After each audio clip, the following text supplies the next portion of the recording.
Oke, Assalamualaikum warahmatullahi wabarakatuh, seluruh mahasiswa. Pada kesempatan kali ini, materi kita akan masuk ke materi tentang manajemen produksi.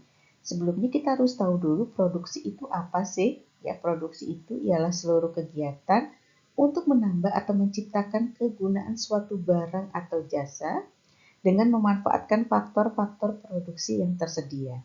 Intinya ialah bagaimana kita mengolah bahan mentah atau bahan baku menjadi barang jadi ya yang siap dijual ke konsumen. Nah, proses ini harus mempertimbangkan ya dan memanfaatkan faktor-faktor produksi yang tersedia. Faktor-faktor produksi ini antara lain pertama bahan baku ya atau sumber daya alamnya, bahan bakunya yang harus atau yang diperlukan oleh perusahaan, kemudian tenaga kerjanya, ya, ini juga diperlukan untuk proses produksi, lalu kemudian juga modal ya, teman-teman ya, modal yang diperlukan ya untuk proses produksi, lalu kemudian juga dari sisi kewirausahaan. Jadi kewirausahaan ini bagaimana seseorang itu bisa memadukan ya faktor-faktor produksi tadi, modal, tenaga kerja, dan kemudian juga mungkin mesin-mesin dan peralatan yang dimiliki ya menjadi dengan mengubah bahan mentah atau bahan baku menjadi barang jadi atau barang yang siap untuk dijual ke konsumen. Oke, baik, kita masuk ke proses produksi. Apa sih proses produksi? Proses produksi itu ialah cara, metode atau teknik menciptakan atau menambah kegunaan suatu produk atau jasa ya. Jadi bagaimana ya produk atau jasa yang tadinya produk tersebut hanya berupa bahan mentah atau bahan baku kemudian diolah menjadi barang jadi yang sangat bernilai ya atau mempunyai nilai tambah. Misalnya ya kita memproduksi pakaian ya. Pakaian itu kan produksinya dari mulai kapas, kemudian diolah menjadi benang, kemudian diolah menjadi kain, lalu kemudian baru menjadi pakaian. Kalau hanya kapas saja tentu nilai kegunaannya tidak terlalu tinggi dan mungkin harganya kalau dilepas ke pasaran juga tidak terlalu tinggi ya. Tapi bayangkan kapas ini kemudian diolah menjadi benang, menjadi kain, lalu menjadi pakaian. Tentu ini akan memberikan nilai tambah atau nilai kegunaan yang tinggi untuk konsumen. Nah, kita juga bisa mematok harga yang sesuai atau yang tinggi dibandingkan dengan misalnya kita memasarkan harga kapasnya saja ya. Nah, jadi kapas ini bisa diolah nih teman-teman, yaitu diolah dari kapasnya itu bahan bakunya, diolah barang jadinya ialah menjadi pakaian. Dengan menggunakan apa? Dengan menggunakan faktor-faktor produksi yang ada ya. Jadi kalau memproduksi pakaian itu berarti kita perlu kapas sebagai bahan bakunya ya, kemudian kita perlu juga mesin-mesin ya untuk mengolah merubah kapas tadi menjadi pakaian, menjadi benang, menjadi kain, lalu menjadi pakaian. Dan kita juga jangan melupakan juga tenaga kerja serta modal ya untuk mendorong kelancaran dari proses produksi yang ada. Nah, lalu yang berikutnya ialah apa sih yang disebut dengan manajemen produksi? Nah, manajemen itu bagaimana mengatur proses produksi tadi, teman-teman ya, supaya proses produksi tadi memang berjalan sesuai dengan alurnya dari mulai bahan baku sampai menjadi barang jadi yang siap dijual ke konsumen. Ya, jadi gimana nih kita ngaturnya? Ya, nah cara mengaturnya ini ialah di manajemen produksi tadi ya, bagaimana kita mengatur jumlah bahan baku yang masuk ya, berapa banyak sih bahan baku yang harus kita perlukan ya, itu kan perlu perencanaan juga ya. Lalu kemudian berapa sih kapasitas mesin-mesin yang harus kita miliki atau berapa sih mesin yang harus kita jalankan ya. Apakah perlu semuanya? Ya, ini perlu diatur. Kalau produksi mungkin tidak terlalu banyak, mungkin kita tidak perlu menggunakan seluruh mesin-mesin di pabrik. Kita misalnya kalau misalnya saat itu permintaan sedang tinggi, nah supaya efisien bisa kita gunakan seluruh mesin dengan kapasitas yang tinggi ya.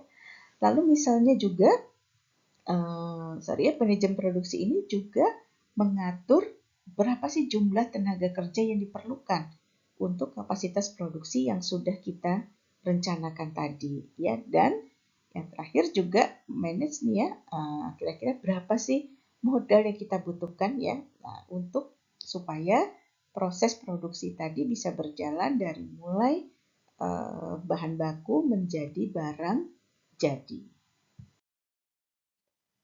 Oke, baik. Dalam proses produksi, suatu produk mengalami penciptaan dan penambahan kegunaannya agar semakin bernilai bagi konsumen. Nah, berikut ini 4 jenis faedah ya dalam ekonomi. Yang pertama, faedah bentuk atau form utility, di mana di sini produk mengalami perubahan ya agar lebih berguna bagi konsumen. Misalnya kayu diolah menjadi meja, menjadi kursi sehingga memiliki nilai lebih dibandingkan hanya tadi sebagai kayu aja ya, bahan mentah ya. Lalu kemudian yang kedua yaitu faedah waktu ya. Di sini biasanya produk tersedia pada waktu yang tepat dan sesuai dengan kebutuhan konsumen. Misalnya penyimpanan atau distribusi makanan ya agar tersedia saat dibutuhkan. Misalnya seperti buah yang disimpan dalam cold storage hingga musimnya tiba ya. Lalu kemudian faedah tempat ini terkait dengan produk bisa dipindahkan ke lokasi yang lebih mudah dijangkau konsumen. Misalnya bahan makanan ya dari desa dibawa ke kota agar lebih mudah dibeli ya, atau misalnya adanya e-commerce ya yang memungkinkan barang dikirim langsung ke rumah pelanggan ya. Lalu kemudian yang terakhir yaitu faedah milik atau possession utility. Di sini produk menjadi lebih bernilai saat berpindah kepemilikan ke pihak yang membutuhkan. Misalnya mobil akan lebih berguna bagi pemilik baru daripada dibiarkan aja di showroom ya. Nah, kalau dijual dipakai konsumen tentu ini akan lebih bernilai setelah berpindah tangan dari showroom ke pembeli ya, pembeli atau konsumennya. Lalu misalnya layanan kredit ya yang membantu seseorang memiliki barang tanpa harus membayar secara langsung. Oke, kita masuk ke jenis proses produksi. Yang pertama yaitu produksi terus-menerus atau continuous process ya. Ada kalanya pabrik ini punya proses produksi yang dia harus selalu ya, produksinya itu harus kontinu ya. Nggak boleh berhenti, nanti kalau berhenti ini akan mengganggu proses distribusi produk ke konsumen. Misalnya proses produksi terus-menerus ini jika aliran bahan baku ya selalu tetap ya, atau mempunyai pola yang sama.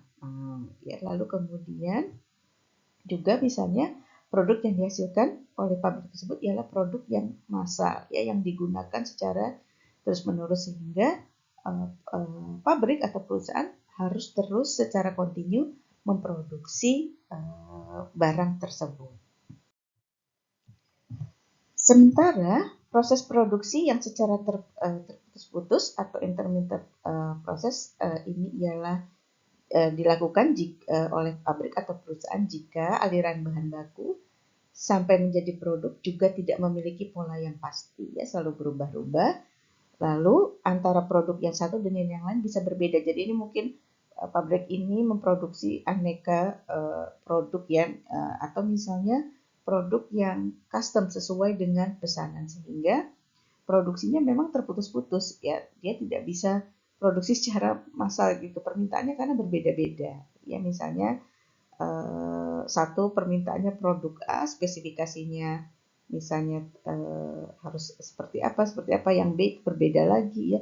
Intinya dia memproduksi produk yang spesifikasinya berbeda ya, bahan dasarnya mungkin sama ya, tapi spesifikasinya berbeda sehingga pabrik atau perusahaan harus memproduksi satu-satu dulu ya.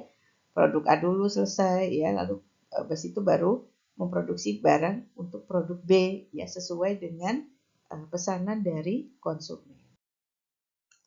Baik, kita masuk ke pola produksi ya. Yang pertama yaitu pola produksi dari polanya yaitu stabilitas produksi. Nah, pada stabilitas produksi ini pola produksi ditetapkan stabil dari waktu ke waktu ya. Jadi produksinya misalnya 100 ya 100 terus ya tidak berubah ya. Stabil intinya ya. Nah, fluktuasi penjualannya nanti akan ditutup dengan persediaan akhir. Lalu yang pola produksi yang kedua, yaitu stabilitas persediaan akhir. Ini kebalikannya dari pola produksi yang pertama, yaitu jumlah persediaan akhir ditentukan sama dari waktu ke waktu. Jadi ini sudah ditentukan. Kalau yang di atas tadi persediaan akhirnya tidak ditentukan ya jumlahnya berapa. Nah, kalau yang pola yang kedua, yang stabilitas persediaan akhir, ini jumlah persediaan akhirnya ditentukan sama dari waktu ke waktu. Nah, fluktuasi penjualan nanti langsung ditutup oleh produksi perusahaan. Jadi nanti bagaimana? Ya, produksinya berfluktuasi sesuai dengan jumlah penjualannya. Oke, yang ketiga, produksi dan persediaan akhir tidak stabil. Nah, pada metode ini fluktuasi penjualan ya baik ini mengikuti metode ini mengikuti dari fluktuasi penjualan ya. Dari sisi produksinya maupun persediaannya. Nah, harapannya apa? Jadi misalnya kalau penjualannya itu sedang naik, ya berarti produksinya itu harus tinggi, ya, dan persediaan bahan baku atau bahan mentahnya itu harus banyak.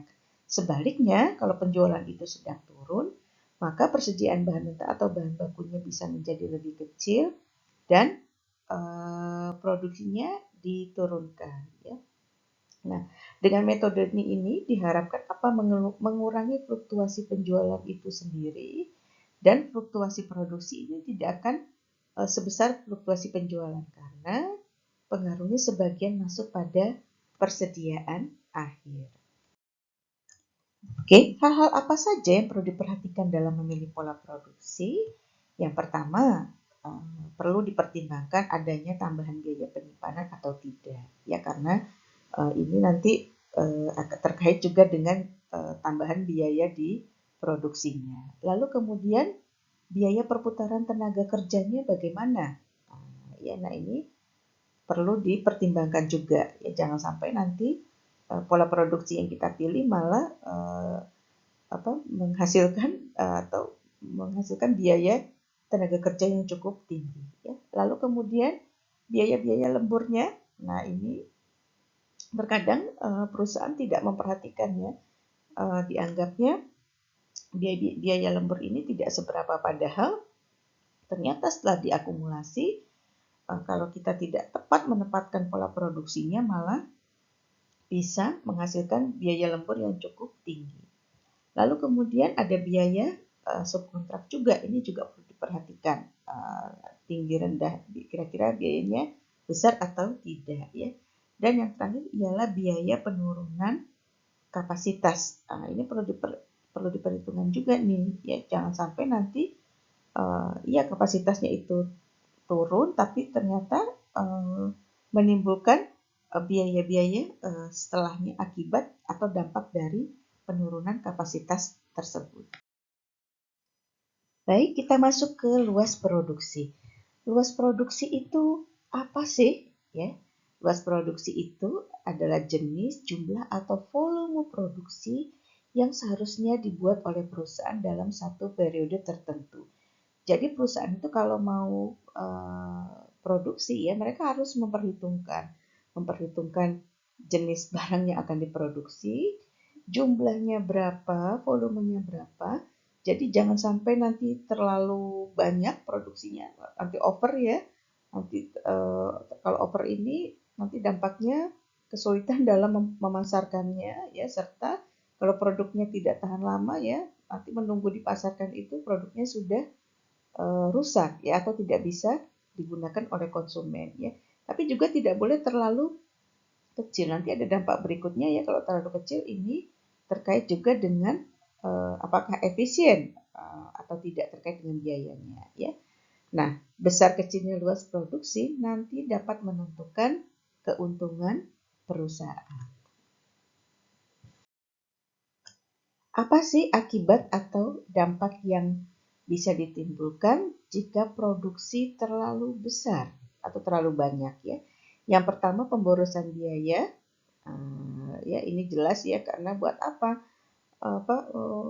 produksinya terlalu banyak ya biayanya besar nanti yang dijual juga tidak sebanyak yang diproduksi hasilnya. Nah ini eh, berdampak pada pemborosan biaya dan investasi ya serta pemborosan juga di penggunaan bahan bakunya ya. Lalu kemudian akibat yang kedua ialah kerusakan pada barang jadi. Karena terlalu lama disimpan karena produksinya terlalu banyak sementara permintaan itu kan lebih kecil gitu daripada produksi. Nah, akibatnya apa? Barang tersebut kan menunggu disimpan dulu ya, misalnya keluarnya bertahap ya ke konsumen, didistribusikannya bertahap. Nah, akibatnya apa? Ini bisa berdampak pada kerusakan barang jadi karena terlalu lama disimpan ya. Lalu yang ketiga ialah tingginya biaya pemeliharaan ya karena kita kan menyimpan produk itu juga perlu biaya ya.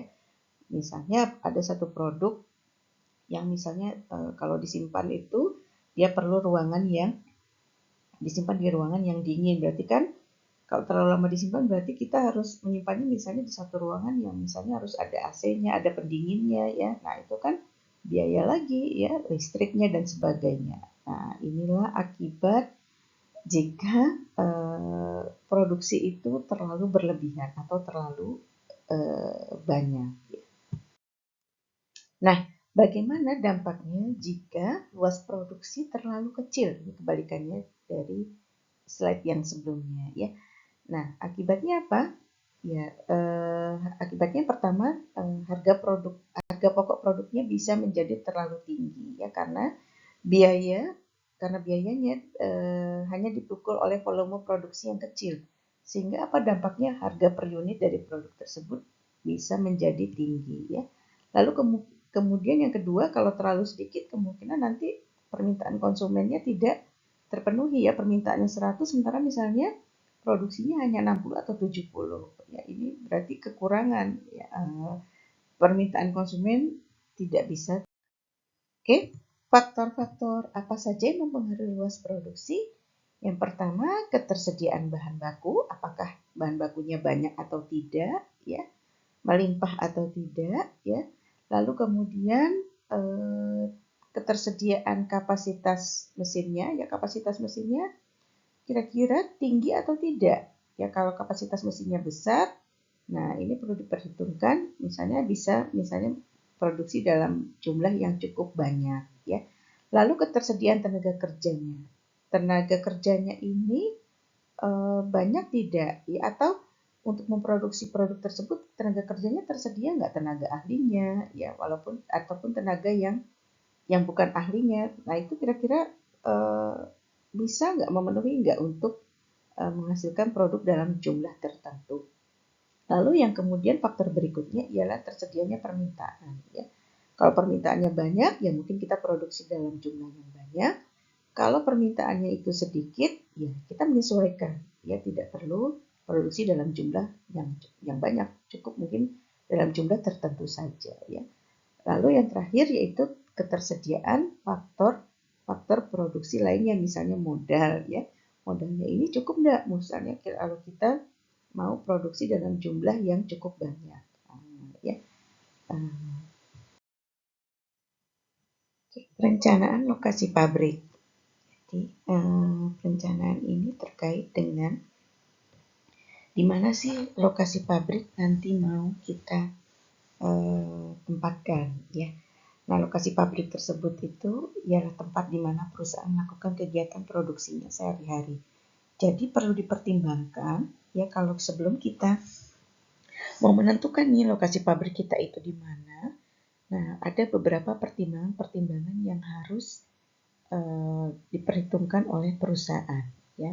Apakah pabriknya itu mau lokasinya dekat dengan bahan baku ya, supaya mungkin lebih mudah nanti dalam proses produksinya, atau bisa juga lokasi pabrik itu dekat dengan pasarnya, sehingga nanti bisa memberikan kemudahan bagi perusahaan untuk memasarkan produknya. Apa sih manfaat dari kalau kita sudah bisa menentukan atau perusahaan ya berhasil menentukan lokasi pabrik itu tepat ya, makanya biasanya lokasi pabrik itu diperhitungkan betul-betul kira-kira itu bagusnya di mana ya, apakah mau mendekati dengan bahan baku, apakah mau mendekati dengan pasarnya ya. Karena apa? Kalau lokasi pabrik itu sudah tepat, maka perusahaan dapat melayani konsumennya dengan cukup baik ya, sehingga misalnya permintaan konsumen itu bisa dia diakomodir dengan cepat ya, karena produksinya misalnya cepat ya, dekat dengan pasar, sehingga kalau pasar itu terjadi misalnya ada peningkatan jumlah permintaan dari konsumen, itu produsen dapat segera memenuhinya ya. Lalu misalnya jika kita meletak, bisa juga kita menentukan lokasi pabrik ini misalnya dekat dengan sumber tenaga kerjanya, sehingga ini memudahkan perusahaan, jadi nggak terlalu sulit misalnya mau mencari tenaga kerja ya, misalnya pabrik besar dia perlu tenaga kerja yang cukup banyak. Nah kebetulan dia membuka pabriknya di satu wilayah yang kira-kira memang di wilayah tersebut banyak sekali angkatan kerja yang bisa direkrut. Nah ini juga mempermudah perusahaan dalam memperoleh tenaga kerja yang dibutuhkan. Ya. Lalu misalnya lokasi pabrik tersebut dipilih karena mendekati bahan baku yang tersedia ya. Jadi misalnya lokasi pabrik itu didirikan memang letaknya tidak jauh dengan bahan baku yang dibutuhkan oleh perusahaan. Nah, ini dapat berdampak pada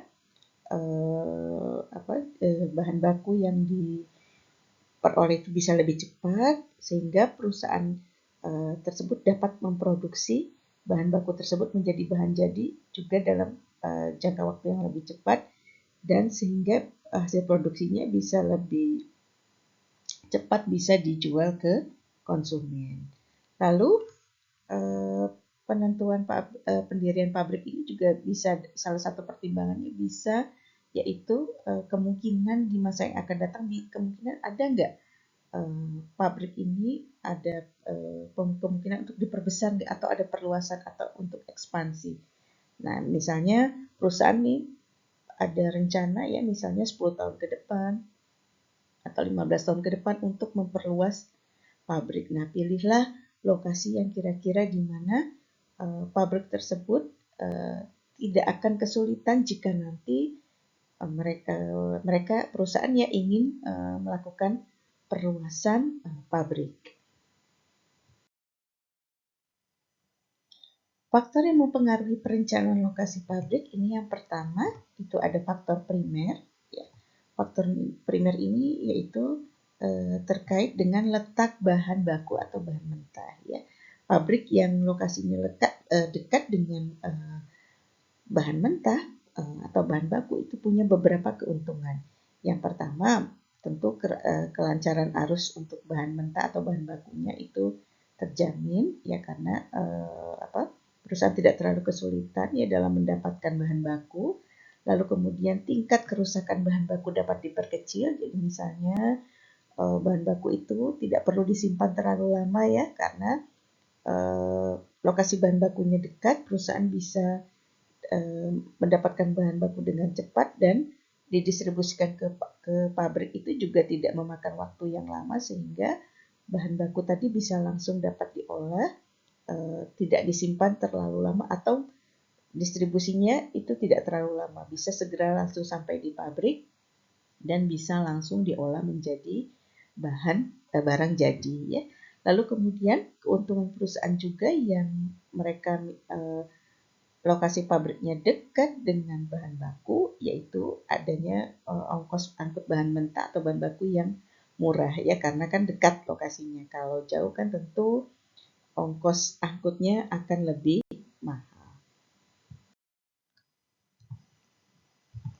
Pabrik sebaiknya mendekati bahan mentah itu apabila misalnya satu, terdapat kemerosotan bobot yang besar dari bahan mentah sampai produk selesai. Yang kedua, mungkin harga bahan baku atau bahan mentah per unitnya itu sangat mahal. Sehingga kalau rusak sedikit saja, perusahaan bisa menanggung kerugian yang cukup besar. Ya, makanya kalau bahan bakunya ini jauh, ya kemungkinan kerusakan pada saat proses distribusi kan ada. Tapi kalau oleh karena itu, kalau pabriknya ini dekat dengan baku, maka kan proses distribusinya akan lebih cepat dan potensi untuk kerusakan juga bisa dikurangi. Kemudian yang ketiga yaitu terkait dengan ongkos angkutnya, ya ongkos angkutnya dari bahan baku atau bahan mentah tersebut, ya dari tempat bahan mentah tersebut didapatkan sampai ke lokasi pabrik, ya itu perlu diperhitungkan kalau misalnya bahan baku tersebut jauh sekali ya dan memakan biaya yang sangat tinggi. Nah, alangkah baiknya pabrik atau perusahaan itulah yang mendekati bahan mentah atau bahan baku tersebut ya supaya uh, ongkos angkutnya dapat dikurangi. Oke, sementara pertimbangan produk itu, pabrik itu berada di dekat dengan pasar ialah yang pertama adalah tujuannya, ya supaya apa? Supaya produk tersebut cepat sampai ke konsumen dan menghemat distribusinya, ya. Lokasi pabrik ini mendekati pasar, pertimbangannya ialah pertama kemungkinan produk jadinya itu tidak tahan lama. Jadi kalau pabrik ini jauh dari pasar, dari konsumennya, nah distribusinya kan nanti akan memakan banyak waktu ya sehingga otomatis ini kalau produknya tidak tahan lama maka sampai di tangan konsumen produknya sudah tidak bisa digunakan lagi secara maksimal oleh konsumen ya. Makanya perusahaan memilih mendirikan pabrik dekat dengan pasar supaya produk yang tidak tahan lama tadi bisa langsung segera didistribusikan ke pasar ya. Lalu yang kedua, ongkos angkut barangnya jadi lebih mahal dibandingkan dengan ongkos angkut bahan mentah tadi ya. Nah, jadi diperhitungkan nih kira-kira ternyata kalau misalnya ongkos angkutnya ke konsumen itu jadi sangat mahal dibandingkan dengan ongkos angkut bahan mentah. Nah, sebaiknya pabrik bisa memilih untuk mendirikan atau didirikan di lokasi yang dekat dengan pasar atau konsumen.